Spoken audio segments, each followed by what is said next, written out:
Welcome to AI for Founders. This is Ryan Estes. Today's episode is brought to you by Kitcaster.com.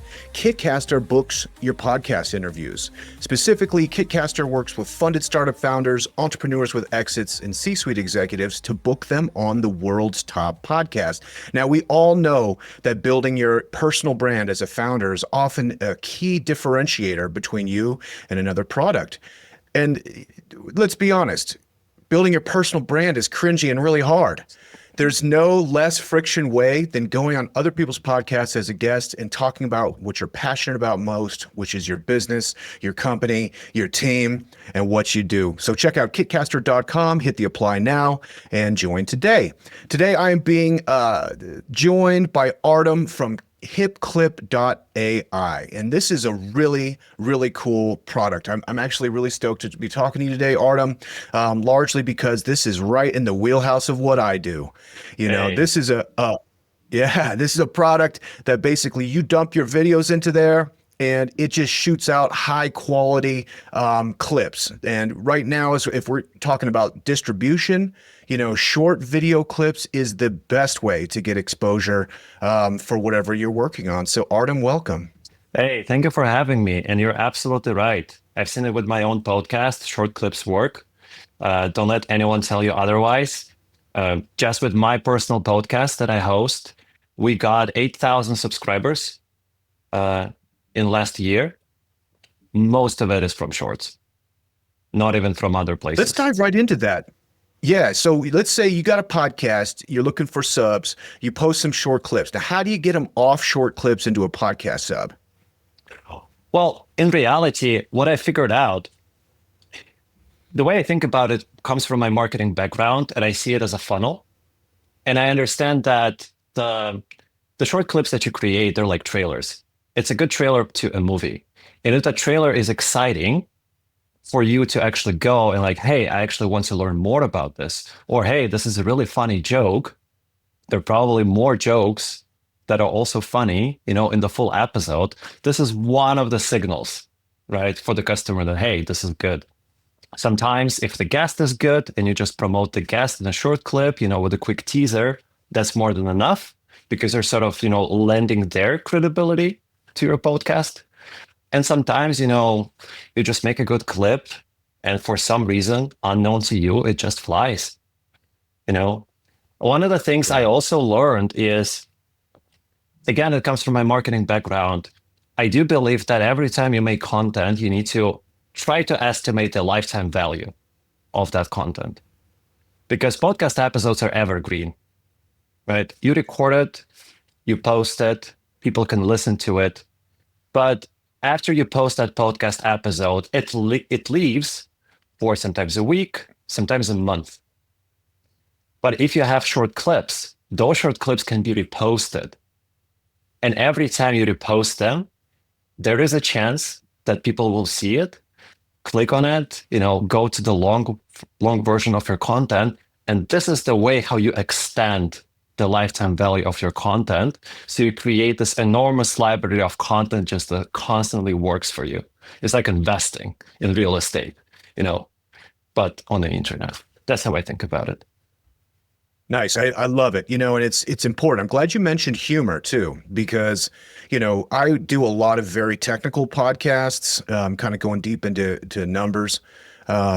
But the stuff that really has legs on social media is always humor. You know, I might have like a really good monologue where I'm like, man, I just killed it for 90 seconds, post that, you know, that short, and it gets, you know, 200-300 looks. Okay, that's cool. But then I publish something about a Home Depot hot dog, bam, 150,000, you know? Absolutely. So, you know, oftentimes a little counterintuitive, you know, like what's going to hit? It's like, it's not necessarily your best presentation. Rather, it's when there's a little novelty, a little serendipity, which I think is why podcast interviews are such a crucial key. Because if you sit down and you script out a great video, people might yawn, you know, like, it looks too, there's a patina of charming amateurishness around podcasting that makes it more accessible to people. You know, absolutely. And when I was just starting with my own podcast, we tried to understand, you know, like, hey, we're inviting this guest. and probably this is the structure how it should go, right? And it never really worked. What actually worked is not taking yourself too seriously and just having fun, because as long as your guest is having fun, the episode is going to be great. That's what I learned. You don't need to be professional on a podcast. It's your opinion. Sometimes opinions change over time. So just have fun, really. And if you can make people smile, that's already half of the way. You're already half of the way there, 100%. My daughter said something the other day that really resonated with me, because I was like, man, I get sucked into TikTok. And she's like, honestly, I could spend all day on TikTok and feel really good about it. I was like, oh, that's so true. Artem, I want to talk about HipClip. So how long have you been working on this project? Almost 3 years now. And it started, as just this experiment. I was helping my other friend with his startup. And it was during COVID. And that's where this concept of lifetime value really kicked in, because we had incredible guests like Justin Kahn, CEO of Mercury Bank, really top Silicon Valley entrepreneurs. And the way we sort of thought about it is that if we can bring them as a guest, they will share some credibility with the brand. They will bring their attention, they will post on their social media accounts, and that's sort of the flywheel of how we can get it going. And then we realized that if you just post one video, okay, it lives for a week and then people forget about it, and you invest pretty heavily into recording, organizing, making sure that the guest feels comfortable. And it just didn't make sense for us to just record an episode and forget about it. And then I just started editing, and editing was fun for about 2 or 3 weeks. Then it became a chore. A chore, and every single time you open the editor, it's like less and less excitement in your eyes and more feeling of you need to work, and especially now where you have, I don't know how many, 12, 15 social media where you need to post, it quickly gets out of hand. And so we tried to make a tool that just does all the tedious work for you. It can help you find a good moment for the clip. It can help you write a good, Twitter thread to engage your audience.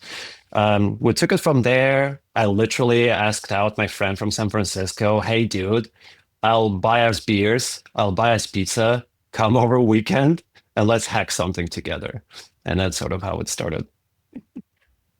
Brilliant. And this is an important differentiator of why I really like HipClip, is that it has the opportunity to provide contextual kind of generative content based on the platform it's on. Because if you look at short video, you have a lot of options. You got, Instagram, Facebook, LinkedIn, X, TikTok, the list goes on and on.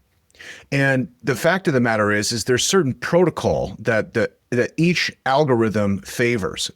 Certain ways to present the information. So as to say what's happening well on Twitter isn't exactly going to be what is popping on TikTok. And so with your tool, it pre-formats based on some of those kind of unwritten rules, some might say. Absolutely. And, HipClip sort of evolved over time, with us adding more and more kinds of assets to it based on what we learned about different algorithms. Because when you think about your podcast, you might think of only, okay, Spotify, Apple, whatever gets me charted, right? Same on YouTube, right? But in reality, sometimes it is much more important to spread out everything and try to specifically understand that, that specific algorithm and sort order might be very difficult. But there are other ways, like for example, on Instagram, yes, you can watch short clips, right? But you can also open the Explore tab. And most of the stuff that you will see there would actually be squares, right? It would be some images and some carousels. And that's that's one of the algorithms no one really thinks about, right? Why would I post a carousel out of my podcast? My podcast is video. Video is king, right? Yeah. But no, because there is an algorithm there is a sort order, like a ranking where you can actually get better results. Same with LinkedIn, same with X. As long as you try to estimate that I'm playing game across this, 10 algorithms, right? Each one of them is an opportunity for me. I don't need to win at all 10 of them, but if I win in at least one, that's already a lot of value.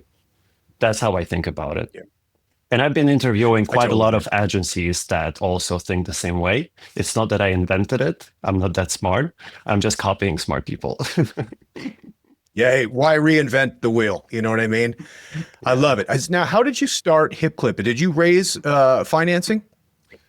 You know, it's really a sad story because when we started HipClip, everything was great, and Silicon Valley was very hot. Everyone was raising this crazy money at crazy valuations, and then everything broke.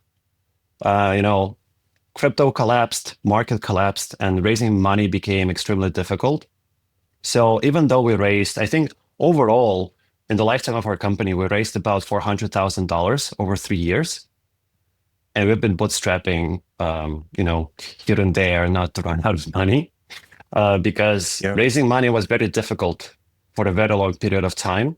And most of the investors who we spoke with, and I'm so grateful for some of the investors who, instead of, like feeding us the typical BS, they would just tell us, hey, no one knows what's going to happen in AI. No one knows the end state of the market.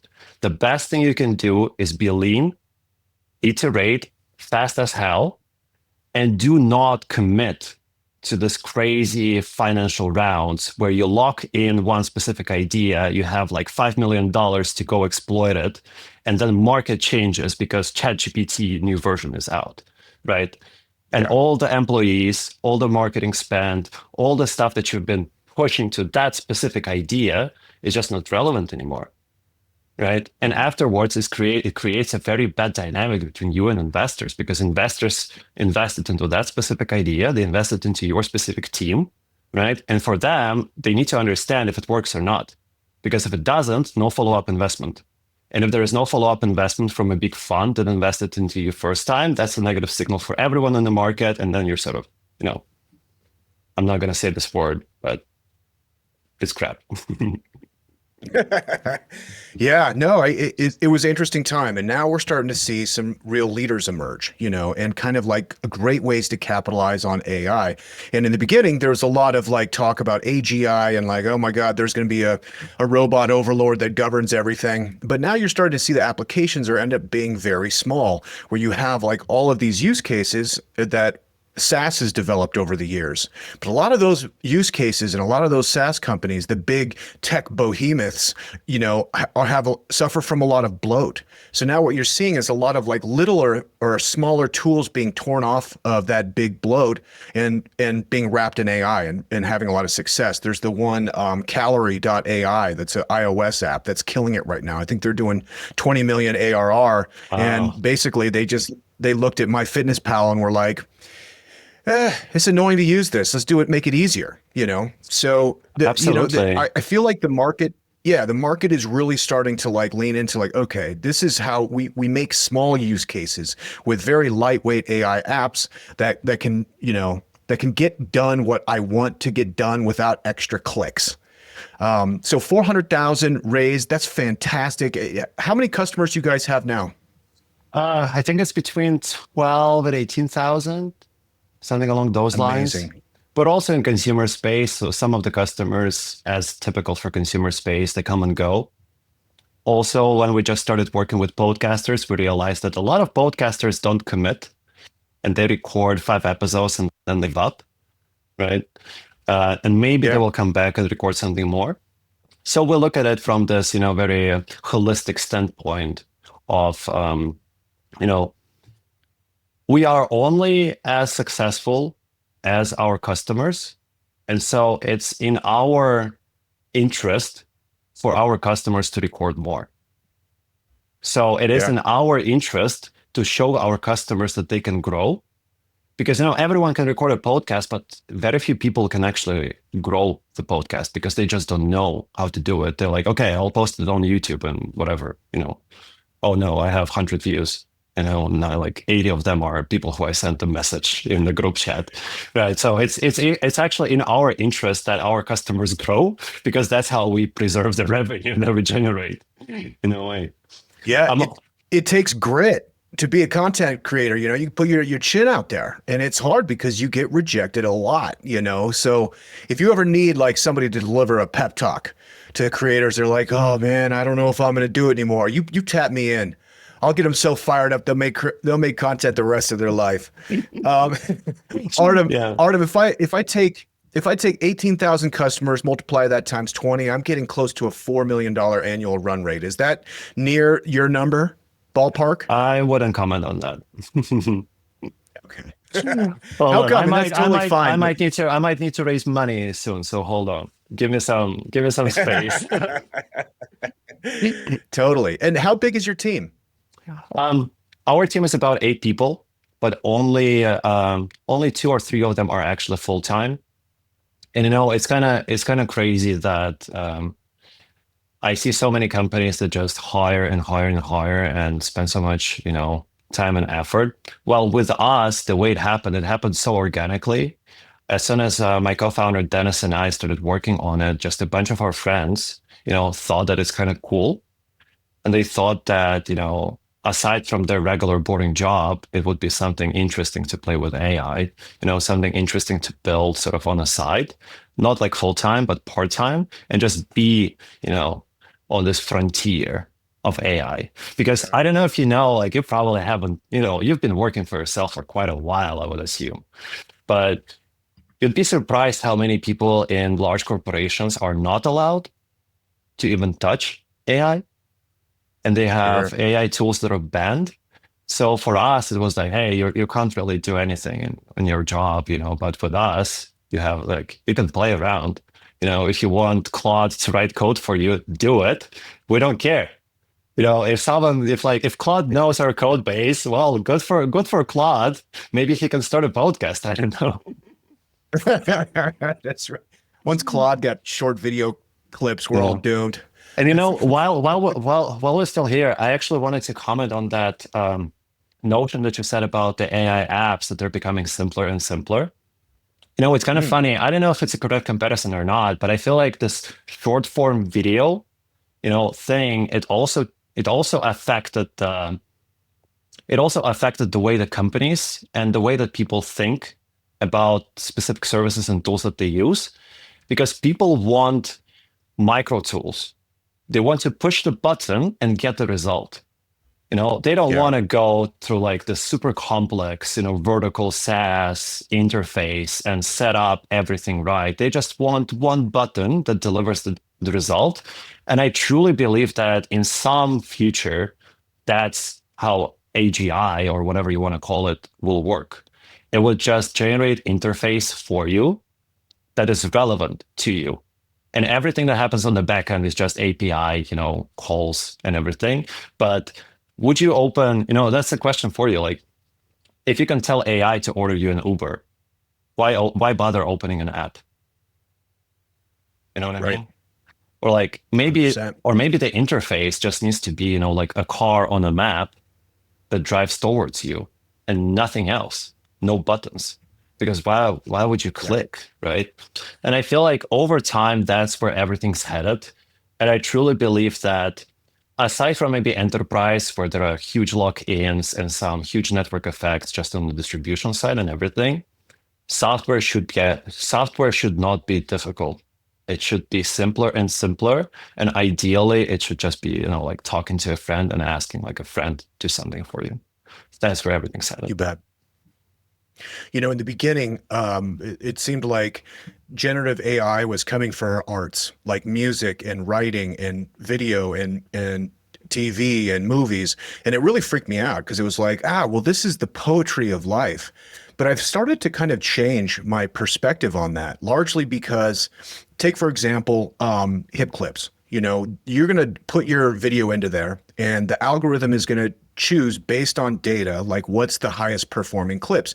Now, I might have this assumption that like when I pontificate, this is the best clip, but HipClip is like, no, man, this is it. So I think by like actually using AI to kind of offload some of the creative burden in our creative process, it might add a little bit more of like validation of like, hey, this is actually what people want. And of course, you're going to have final say. You can go in there like, no, I do want these clips, but then you can test it.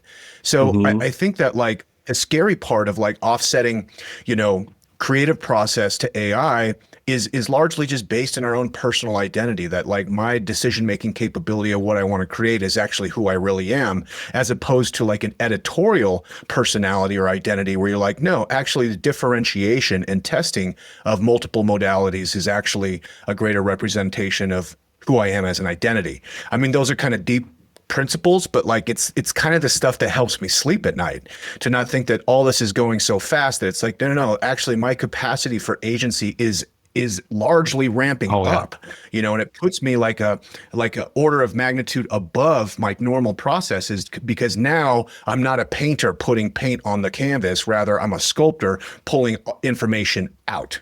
Absolutely. And I have a lot of friends who are engineers. My roommate is a partner at a venture firm who happened to be like an engineer for many years. And then he started hating it because all he does is typing. It's not fun when you do it for a decade. And now with, code generating AI, he told me that, look, programming is fun again to me because I just don't waste time on the tedious stuff. And I only think where it matters. I need to provide AI with context where it matters because all the simple stuff is kind of already there. And I believe that with content, it's not about replacing your creativity. You only have, I don't know how many, 1 or 2 creative hours a day if you're lucky. You know, Sometimes like maybe if I get 10 minutes of creativity, that's already kind of good enough for me, right? But if you need to post on Facebook, on Twitter, on LinkedIn, on Reddit, right? You need to post a carousel, a post, a short clip, whatever. That's not creativity. That's just That's right. work. So if you do it for 2 hours and then try to be creative, well, good luck. Your brain is fried. you know Yeah. so like how can I actually spend less time on this tedious work and more time in my zone? And for everyone, their zone is kind of different. If your zone is like get into the mood and post across thousands of social media, so like maybe that's it. But like I also there's also this there is this startup called Suno that does music generation. And I remember Love it. like all the music labels, they started to sue them immediately, because they got so scared. And then Timbaland, the famous R&B producer, he started recording those videos with Suno, where he says, look, it's my best creative pal. I feel fun making music again. Cool. It's sort of like it is the second, I don't know, revival of his career right now because of how fast and how fun it is for him to produce music, right? Yeah. And come on, Timbaland, one of the best R&B producers in the world, right? AI 100%. You is have to not check the cap replacing his table. creativity. AI is not replacing his creativity. Let me just put it there. It expands it. Yeah. Well, yeah, like I was saying, you got to check the cap table. Maybe he's got a equity stake in that. I don't know. Artem, this has been awesome, buddy. We got a boogie. I detect an accent. Where are you from, sir? I was born and raised in Moscow in Russia, and since 2017, I've been here in the US. Tremendous. What about your team? Are they dispersed as well? They are. Um, so even though I'm from Russia, 3 people on our team are from Ukraine. And so some of them are in Canada, some of them are in Texas. And we also have a bunch of people who are in Warsaw, in Poland. So we're all over the world, but we all know each other. We are all really good friends, which is why, it works for us. I would be the last person to say that remote work is good for your business. It's not, especially when you're a startup, right? An early stage startup. But if you can trust people, it works. 100%. So cool. Artem, I am so stoked. You've been generous to give a promo to the audience, and I'm going to put that in the show link so people can get signed up. Check it out. I'm telling you, I've probably tried half a dozen of these clip shorteners, and this one, it by far has some attributes that I think are going to really accelerate people's ability to publish, and ultimately I think that's what keeps everything sticky for you, is just less friction, easier to publish, easier to test. And then, like you said, then you have all the creative capital that you can use later in your day. And if you got kids, you know exactly how it is. You don't want to spend all day editing videos, and then when it's time to get off and roll around with your kids, you're tapped out. Yeah, You want to save a little juice for them. absolutely. And Ryan, thanks so much for having me, and thanks for building KitCaster. Strongly recommend people use it. Uh, yeah, and thanks for having me. It was a great talk. I hope we'll repeat it sometime soon. So let's talk about podcasts for a second. You're listening to one, which is awesome, by the way. Thank you so much.